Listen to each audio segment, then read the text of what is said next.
Olha, essas cenas que eu filmei agora pela manhã na sacada do meu apartamento, de uma casa vizinha ao meu prédio, seriam cenas perfeitamente normais num domingo ensolarado, um domingo de lazer, não fosse o fato de nós estarmos vivendo um lockdown aqui em Teresina, num momento crítico da pandemia, e o lockdown que inclusive tem o objetivo, um dos objetivos, de reduzir a aglomeração de pessoas. A gente observa numa piscina pequena 10 a 12 pessoas, adultos e crianças, se aglomerando numa atividade de lazer. Então, esse comportamento que eu estou mostrando nesse pequeno vídeo, tomando o cuidado de não identificar as pessoas, é um comportamento que se replica pelo Brasil afora e que tem causado no Brasil uma circulação muito exagerada do coronavírus, ocasionando o surgimento de novas variantes mutantes, como a variante mutante que possivelmente já está sendo identificada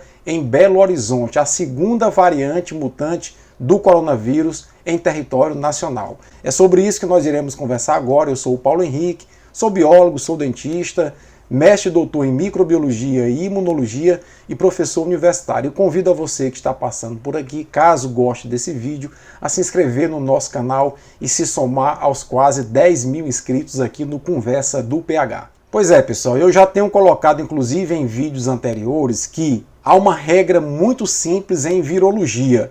Vírus são organismos simples, geneticamente muito simples, e que quando se multiplicam, replicam o seu material genético. Nesse processo de replicar o material genético, pequenos erros podem acontecer, e esses pequenos erros são chamados de mutação. Qual é a regra que nós devemos observar? Quanto mais o vírus circula, e o vírus precisa de pessoas para circular, porque ele é um parasita intracelular obrigatório, mais ele se multiplica.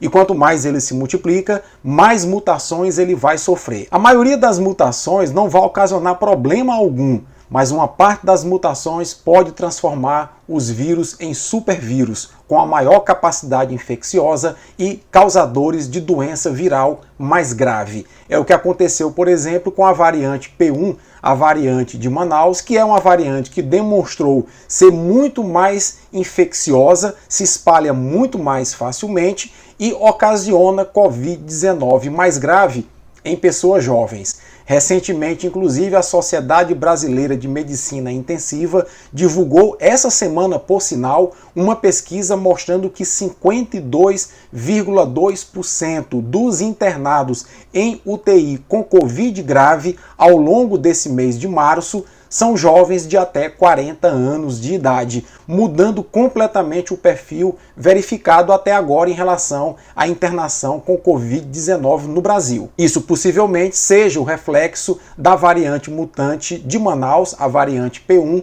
que já está se tornando dominante em boa parte do nosso território. E os especialistas apontam 3 possíveis razões para o quadro da Covid-19 no Brasil estar se tornando mais grave em jovens. Primeiro, as variantes mutantes. Como eu disse anteriormente, quando as pessoas se aglomeram, quando as pessoas não respeitam o distanciamento social, o vírus circula mais rapidamente, sofre mais reprodução, sofre mais mutações e é possível que algumas dessas mutações tornem os vírus mais infecciosos e mais agressivos. É o caso da variante P1. Então, o surgimento dessa variante P1 mudou o perfil do coronavírus em território nacional. A segunda razão apontada pelos especialistas é exatamente o fato de que as pessoas, principalmente mais jovens, ignoram a importância de manter o distanciamento. Festinhas, aglomerações como essas que eu mostrei agora no início desse vídeo, numa piscina, num vizinho aqui na minha residência, demonstram que os jovens estão negligenciando cada dia que passa a pandemia de Covid-19. Vários são os relatos espalhados pelo Brasil inteiro de festinhas, aglomerações, na grande maioria das vezes realizadas, praticadas por pessoas jovens. E a terceira razão apontada pelos especialistas para essa mudança do perfil dos internados em UTI é o fato de que o Brasil já está imunizando muitas pessoas acima dos 60 anos de idade. e é possível que o reflexo disso já esteja sendo observado na população internada nas UTIs. Como os mais velhos estão recebendo as vacinas de forma prioritária, as pessoas mais velhas estão relativamente protegidas da Covid-19 e, quando precisam de internação, não estão mais precisando de UTI. É bom lembrar que as variantes mutantes que mais oferecem risco no mundo e que preocupam a Organização Mundial da Saúde são a B117, que é a variante do Reino Unido, a P1, que é a variante de Manaus, a B1351, que é a variante da África do Sul, e duas variantes nos Estados Unidos, a B1427 e a B1421. Acontece que um grupo de pesquisadores da UFMG, agora em fevereiro, identificou nada mais, nada menos que 18 mutações em duas amostras de coronavírus de pessoas de Belo Horizonte. E isso aponta para o provável surgimento de uma segunda variante mutante aqui no Brasil, a variante de Belo Horizonte. Das 18 mutações verificadas em duas amostras de pacientes de Belo Horizonte, duas são bastante preocupantes porque ocorrem na posição E484 e na posição N501.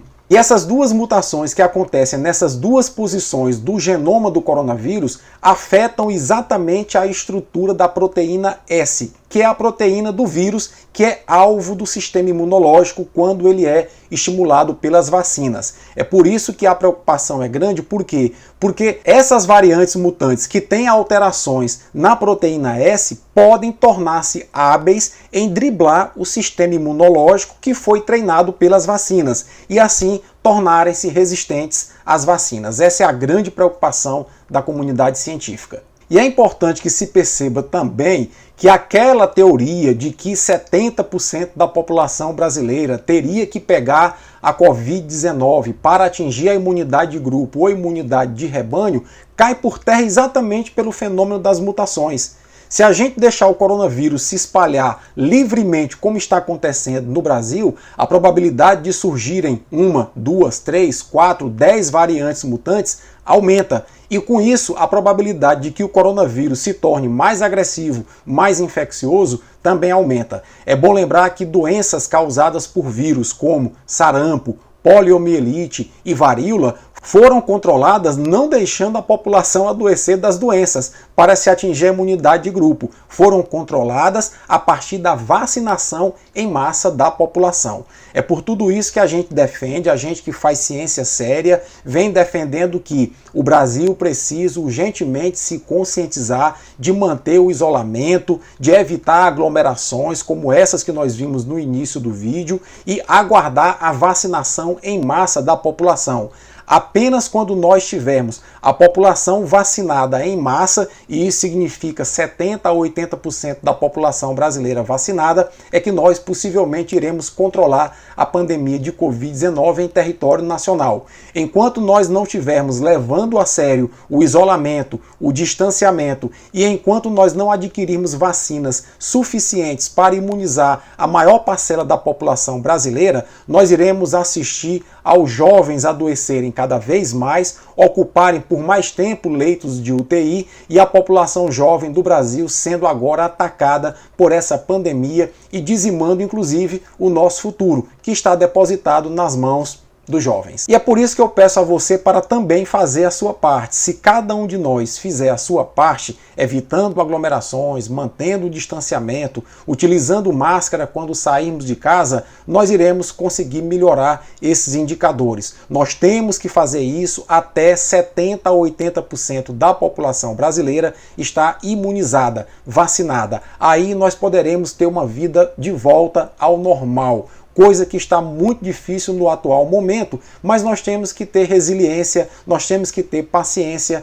e aguardar dias melhores. Para isso, repito, nós temos que nos ajudar. Se nós não nos dermos as mãos para sairmos dessa crise, ficará muito difícil e nós iremos passar muito mais tempo sofrendo. Se você gostou desse vídeo, deixa a tua curtida, compartilha, pode deixar teu comentário e a tua crítica. Um forte abraço, um bom domingo e se cuide. Cuide dos outros também.